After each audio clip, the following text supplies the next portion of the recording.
Welcome. Today we're reading the chapter Valley of the Blue Poppies, of the novel The Metal Monster. Now, sit tight and let's get into it.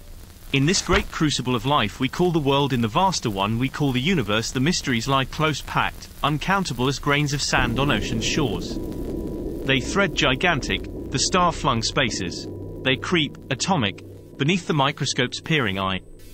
They walk beside us, unseen and unheard, calling out to us, asking why we are deaf to their crying, blind to their wonder. Sometimes the veils drop from a man's eyes, and he sees and speaks of his vision. Then those who have not seen pass him by with the lifted brows of disbelief, or they mock him, or if his vision has been great enough they fall upon and destroy him. For the greater the mystery, the more bitterly is its verity assailed. Upon what seem the lesser a man may give testimony and at least gain for himself a hearing. There is reason for this. Life is a ferment, and upon and about it, shifting and changing, adding to or taking away, beat over legions of forces, seen and unseen, known and unknown. And man, an atom in the ferment, clings desperately to what to him seems stable, nor greets with joy him who hazards that what he grips may be but a broken staff, and, so saying, fails to hold forth a sturdier one. Earth is a ship, ploughing her way through uncharted oceans of space wherein are strange currents, hidden shoals and reefs, and where blow the unknown winds of cosmos. If to the voyagers, painfully plotting their course, comes one who cries that their charts must be remade, nor can tell why they must be, that man is not welcome, no. Therefore it is that men have grown chary of giving testimony upon mysteries. Yet knowing each in his own heart the truth of that vision he has himself beheld, lo, it is that in whose reality he most believes. The spot where I had encamped was of a singular beauty, so beautiful that it caught the throat and set an ache within the breast until from it a tranquility distilled that was like healing mist. Since early March I had been wandering. It was now mid-July, and for the first time since my pilgrimage had begun I drank not of forgetfulness, for that could never be, but of anodyne for a sorrow which had held fast upon me since my return from the Carolines a year before. No need to dwell here upon that, it has been written. Nor shall I recite the reasons for my restlessness, for these are known to those who have read that history of mine. Nor is there cause to set forth at length the steps by which I had arrived at this vale of peace.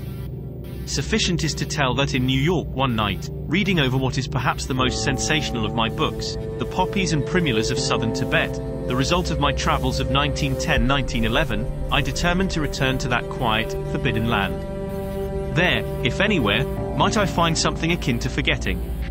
There was a certain flower which I long had wished to study in its mutations from the singular forms appearing on the southern slopes of the Elburz, Persia's mountainous chain that extends from Azerbaijan in the west to Khorasan in the east. From thence I would follow its modified types in the Hindu Kush ranges and its migrations along the southern scarps of the Trans-Himalayas, the unexplored upheaval, higher than the Himalayas themselves, more deeply cut with precipice and gorge, which Sven Hedden had touched and named on his journey to Lhasa. Having accomplished this, I planned to push across the passes to the Manasarawa lakes, where, legend has it, the strange, luminous purple lotuses grow. An ambitious project, undeniably fraught with danger, but it is written that desperate diseases require desperate remedies, and until inspiration or message how to rejoin those whom I had loved so dearly came to me, nothing less, I felt, could dull my heartache. And, frankly, feeling that no such inspiration or message could come, I did not much care as to the end. In Tehran I had picked up a most unusual servant. Yes, more than this, a companion and counselor and interpreter as well. He was a Chinese, his name Chu Ming. His first 30 years had been spent at the great lamasery of Palkor Choinde at Gyantsé, west of Lhasa. Why he had gone from there, how he had come to Tehran, I never asked. It was most fortunate that he had gone, and that I had found him. He recommended himself to me as the best cook within 10,000 miles of Pekin. For almost 3 months we had journeyed, Chu Ming and I, and the 2 ponies that carried my impedimenta. We had traversed mountain roads which had echoed to the marching feet of the hosts of Darius, to the hordes of the satraps. The highways of the Achaemenids, yes, and which before them had trembled to the tramplings of the myriads of the godlike Dravidian conquerors. We had slipped over ancient Iranian trails, over paths which the warriors of conquering Alexander had traversed. Dust of bones of Macedons, of Greeks, of Romans, beat about us. Ashes of the flaming ambitions of the Sassanidae whimpered beneath our feet, the feet of an American botanist, a Chinaman, 2 Tibetan ponies. We had crept through clefts whose walls had sent back the howlings of the Ephthalites, the white Huns who had sapped the strength of these same proud Sassanids until at last both fell before the Turks. Over the highways and byways of Persia's glory, Persia's shame and Persia's death, we 2 men, 2 beasts had passed. For a fortnight we had met no human soul, seen no sign of human habitation. Game had been plentiful, green things Chu Ming might lack for his cooking, but meat never.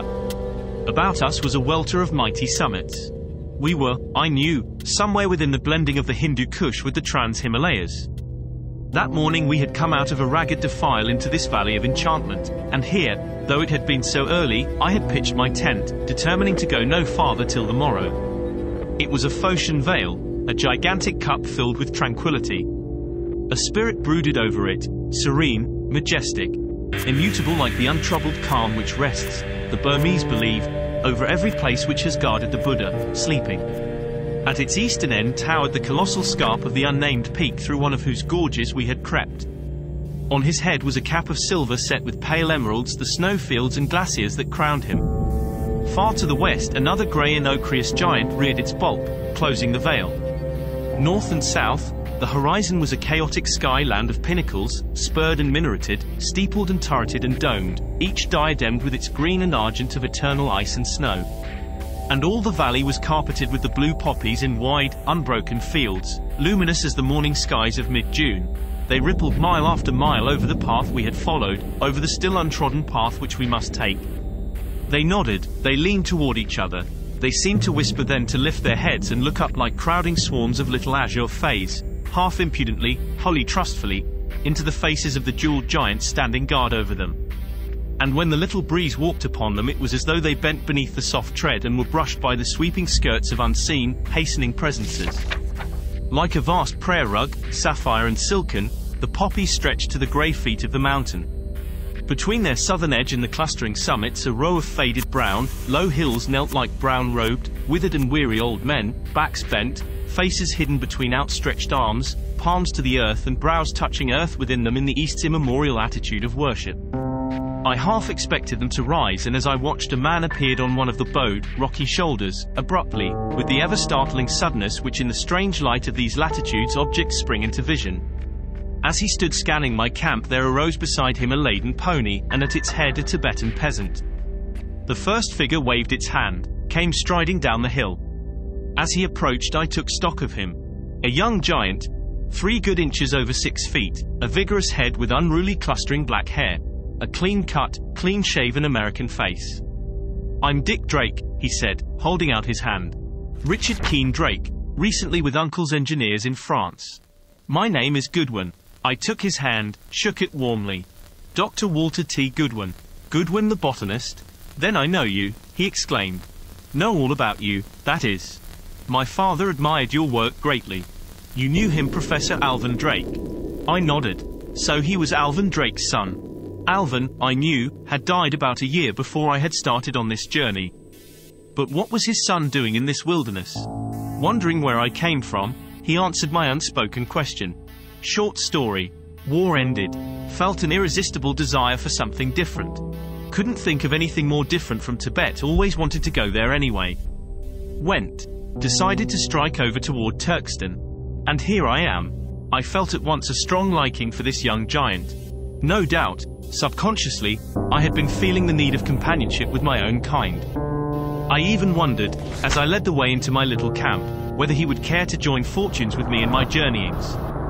His father's work I knew well, and although this stalwart lad was unlike what one would have expected Alvin Drake, a trifle dried, precise, wholly abstracted with his experiments to beget, still, I reflected, heredity, like the Lord, sometimes works in mysterious ways its wonders to perform. It was almost with awe that he listened to me instruct Chu Ming as to just how I wanted supper prepared, and his gaze dwelt fondly upon the Chinese busy among his pots and pans. We talked a little, desultorily, as the meal was prepared, fragments of travelers' news and gossip, as is the habit of journeyers who come upon each other in the silent places. Ever the speculation grew in his face as he made away with Chu Ming's artful concoctions. Drake sighed, drawing out his pipe. A cook, a marvel of a cook. Where did you get him? Briefly I told him. Then a silence fell upon us.